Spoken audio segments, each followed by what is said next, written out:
His name is Andrew Clarence Nelson. They called him AC. He died when my father was 17 years old, so I never knew my grandfather Nelson. He's the only one of my 4 grandparents I did not know. When my grandfather AC Nelson was a young husband and father, just 27 years old, his father died. Then, about 3 months later, his father, now deceased, came to visit him. The date of that visit was the night of April 6, 1891. Grandfather Nelson was so impressed by his father's visit that he wrote the experience in his own journal for his family and his friends. And thanks to your encouragement, I took his journal entry and created this document and made copies of this document for every member of the family.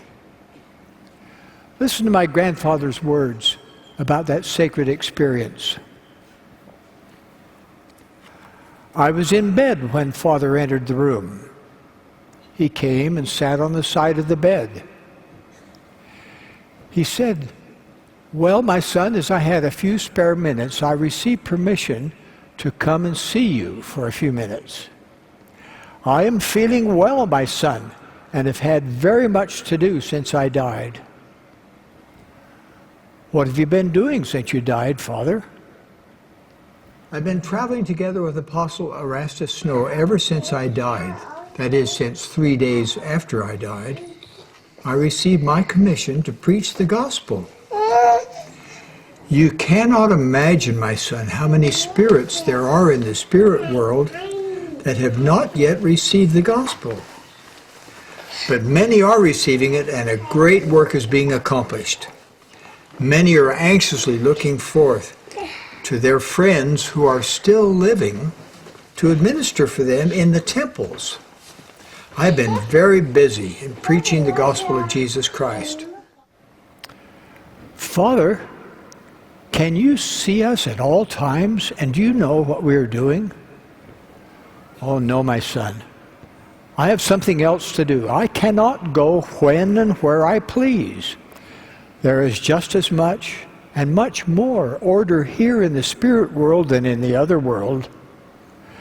I have been assigned work to do, and it must be performed. We intend to go to the temple and get sealed to you, Father, as soon as we can."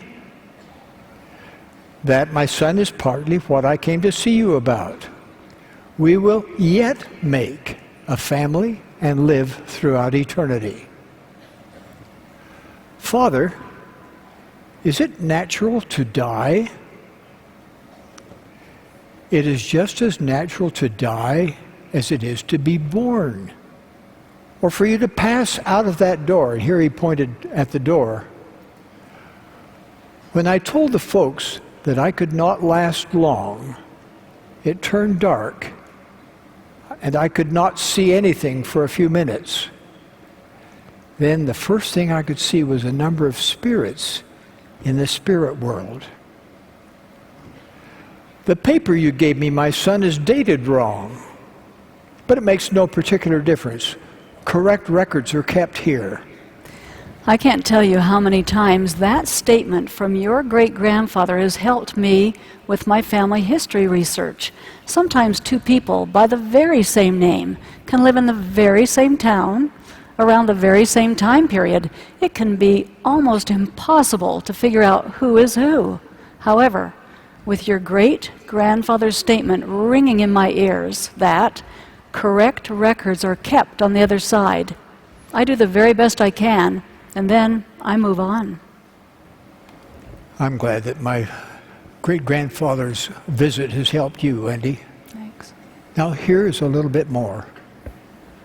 "Father, is the gospel as taught by this church true?" "My son, do you see that picture pointing to a picture of the first presidency of the church hanging on the wall?" So, "Yes, I see it." "Well, just as sure as you see that picture, just as sure is the gospel true. The gospel of Jesus Christ has within it the power of saving every man and woman that will obey it. And in no other way can they ever obtain salvation in the kingdom of God. My son, always cling to the gospel.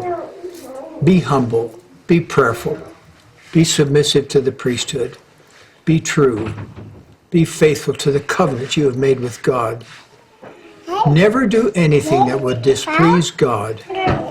Oh, what a blessing is the gospel. My son, be a good boy.